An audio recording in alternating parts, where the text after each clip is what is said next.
Hi, strangers, and welcome back. Or welcome if this is your first time here. If you've never seen my face before, hello, I'm Kayla, and I'm literally just a girl. So if you're joining me for the first time, this is my space to talk about all things horror, books, movies, video games. I almost said music.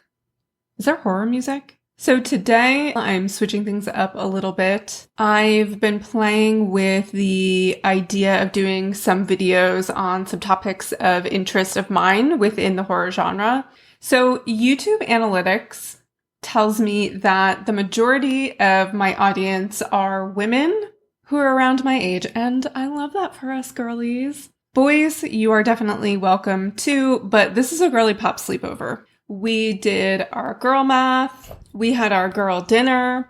Now we're going to talk about some scary movies. And then maybe later, as long as Victoria doesn't fall asleep early again, we can do some crimes.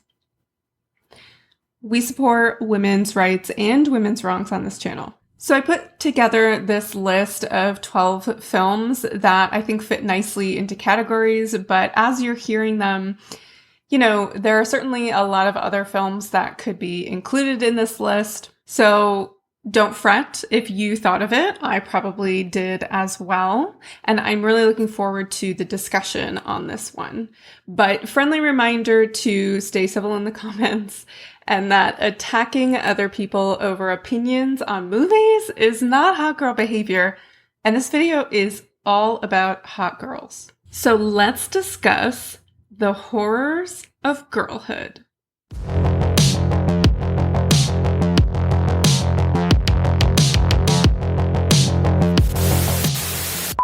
So, as you probably know, if you've been in this space for long enough, horror is mainly a male-dominated hobby, genre, whatever we want to call it. You know, most horror film directors, at least up until recently, have been men. Many horror fans are male, which for some of us, ladies, tell me if you've had this experience.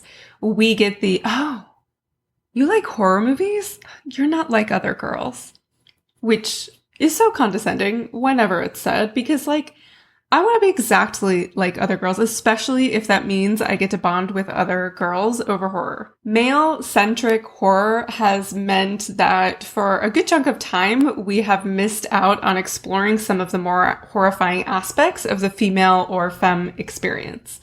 Now, that's not to say that men are not able to write or direct films that, encompass these themes and tell these stories from a female perspective. You know, most of the directors in this list are men, or it's a 50-50 split. So I'm not necessarily focusing on female-only writer-directors.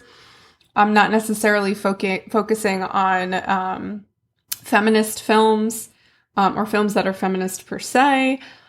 This list just focuses on horror films that are about the female experience. So I've set these 12 films up into 4 categories for you. So first up, we have Black Swan, which features Natalie Portman and Mila Kunis as rival ballerinas, both competing for the role of the titular Black Swan in the production of Swan Lake. Of course, Natalie Portman's character is at first cast as Odette, I think, is the White Swan's name. I remember that movie. Do you remember that movie? It wasn't a Disney movie. And that character in Swan Lake is very demure and fragile and like pure. And the Black Swan is kind of the opposite, the diametric opposite. She's seductive and she is racy and she is maybe a little more gritty. And we see Natalie Portman's character wanting to break out of this role that she's been typecast in and wanting to go for the role of Black Swan. And the competition between the two women, which we could argue is entirely influenced or orchestrated by outside sources, i.e. the director of the play. I'm sorry, the ballet, leads to heightened states of anxiety, entire personality shifts, and even violence. This film explores folkloric themes such as doppelgangers, which I pronounced doppelganger for a really long time, like the Pokemon, as well as female friendships and competition. Lily and Nina, the main characters, have this toxic frenemy sort of relationship that is both supportive and destructive at the same time. We also see the themes of the pursuit of perfection, body image, which of course we're going to always see when we're talking about ballet and dance, and aging out of this industry. Second, we have Jennifer's Body, which is a great movie written by Diablo Cody, who is one of my favorite horror writers. Well, film writers, I guess. She also wrote Juno. So while the bulk of this film focuses on the subversion of the woman as victim trope, with Jennifer, played by Megan Fox in a different Megan Fox era, being accidentally turned into a succubus and preying on the men who would have victimized her. But there's also a story here about close female friendships.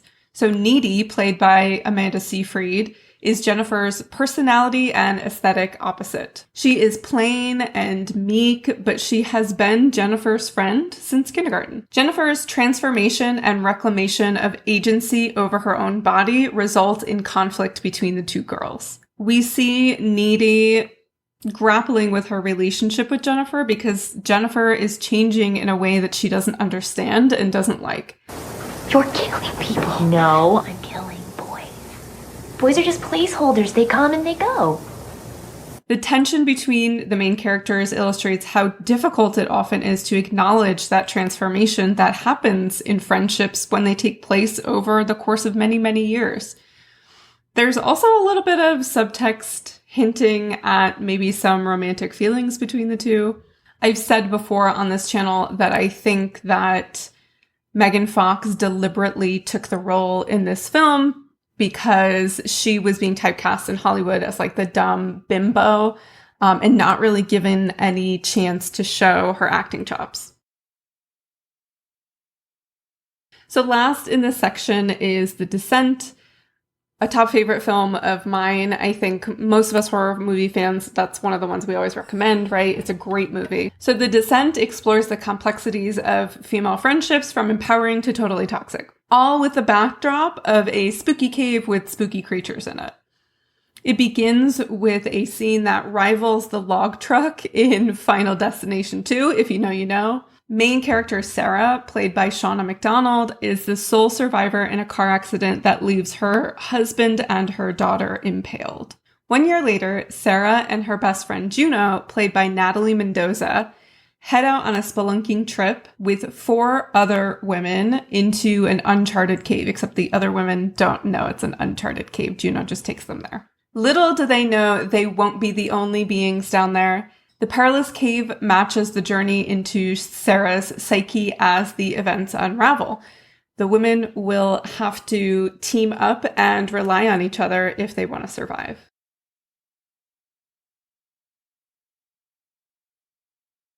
So Perfect Blue is a 1997 Japanese anime and psychological horror film. It's directed by Satoshi Kon and loosely based on the novel Perfect Blue: Complete Metamorphosis by Yoshikazu Takeuchi. This film focuses on Mima, a young pop idol from a group called Cham, which I just kept thinking was charm misspelled. So Mima decides to part from the group and pursue acting instead. And in the acting world, she experiences exploitation, obsessive fans, and stalking, being the subject of awful rumor mills.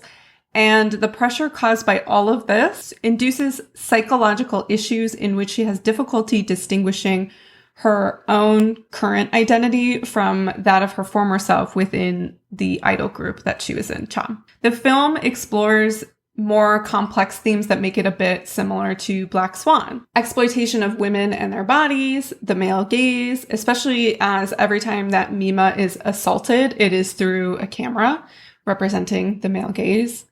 It also explores parasocial relationships, female-to-female competition, and the Madonna whore complex. Mima's fans, who are mostly men, simultaneously want her to stay as her pure pop idol self and also wish to see her in compromising positions as an actress.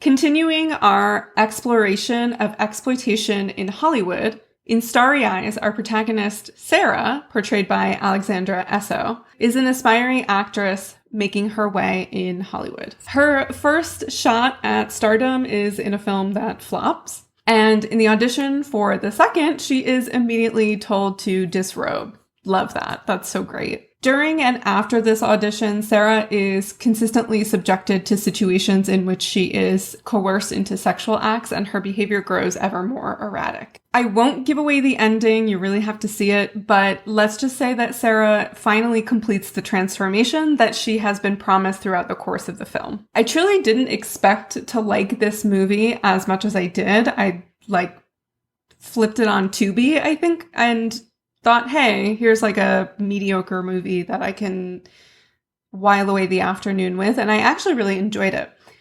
It was released prior to the Me Too movement and the arrest of convicted sex offender Harvey Weinstein, but it's as if Widmeyer and Kolsch, the writers, were giving us a little heads up about Hollywood's sexual assault tit for tat that Me Too opened the floodgates for. It's almost as if they knew something we didn't. Neon Demon explores these phenomena as they occur in the world of fashion, featuring Elle Fanning as the protagonist Jessie, who relocates from her small hometown in Georgia to Los Angeles to pursue fashion modeling. Again, themes like aging out of the industry, tight competition between women, and body image issues are explored. The more specific focus here is the way in which older women in this industry take in and exploit younger women, profiting from their vulnerability, naivete, and youth. Because Jessie, Elle Fanning's character, is only 16. Women's bodies in the fashion industry, this is not my opinion, this is just commentary on the narrative here, are to be consumed as though they are the products that they are modeling. Neon Demon is full of the hostility and mean-spiritedness that one might expect to find in this industry. And despite mixed reviews about the direction of the film, Elle Fanning gives a fantastic performance, as always.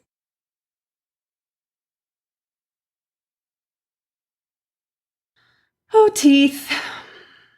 A horror comedy deserving of its cult following. A bit of a background on the disorder featured in this film, vagina dentata. So this is a folk tale in which women's vaginas contain teeth, ipso facto causing the unintentional castration of the men who choose to have sex with them. It's a cautionary tale, largely misogynistic in nature, although sometimes it is also used to discourage rape. And it has historically been seen all over the world, including the indigenous people of the Americas, northern Japan, Western Asia, and in Maori and Hindu mythology. It's interesting that they didn't include that part of Maui's history in Moana. But in the 2007 film, teenage Dawn O'Keefe, it's a little on the nose, who is played by Jess Weixler, is involved in Christian purity culture and discovers her powers after a close call with a friend who tries to assault her. Again and again, she is assaulted by men and finds that her teeth are only a non-issue when she's consenting. Big surprise. This movie is fun and campy, but even so, it's able to tackle themes like shame around sex and sexuality, victimization and victim blaming, and is ultimately the story of a woman who regains a sense of power over her own body after being abused. So let's get the elephant in the room out of the way right off the bat. Roman Polanski is a convicted.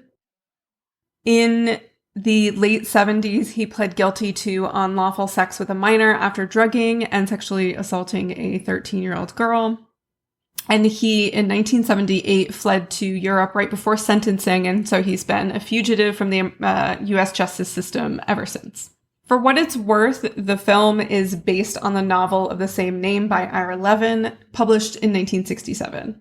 The film for Rosemary's Baby features Mia Farrow slaying in her pixie cut as Rosemary, who, along with her stage actor husband Guy Woodhouse, move into a beautiful Renaissance revival apartment building in New York City. It isn't long before Rosemary finds that the neighbors are a little too friendly.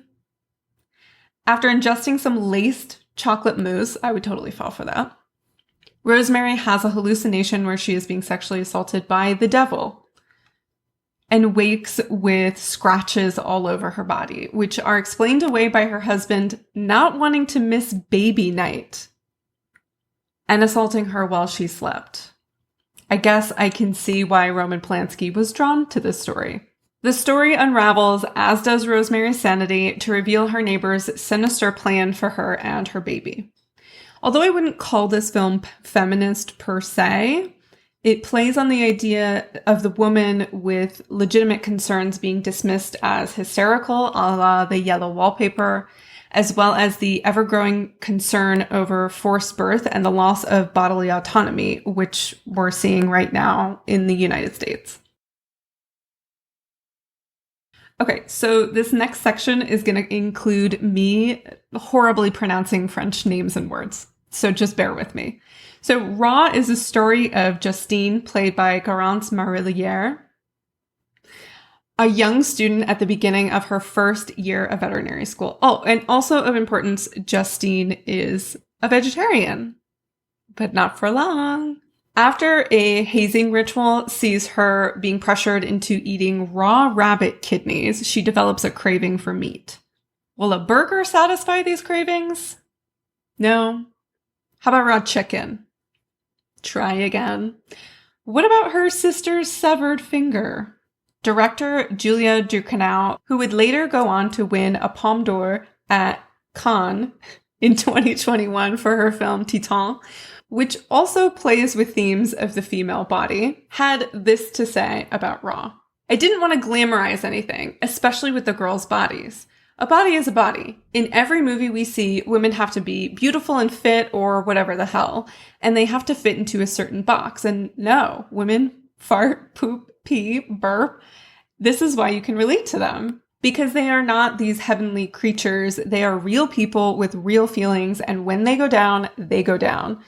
This is something we don't see enough of. We're all equal with our bodies, so fuck off.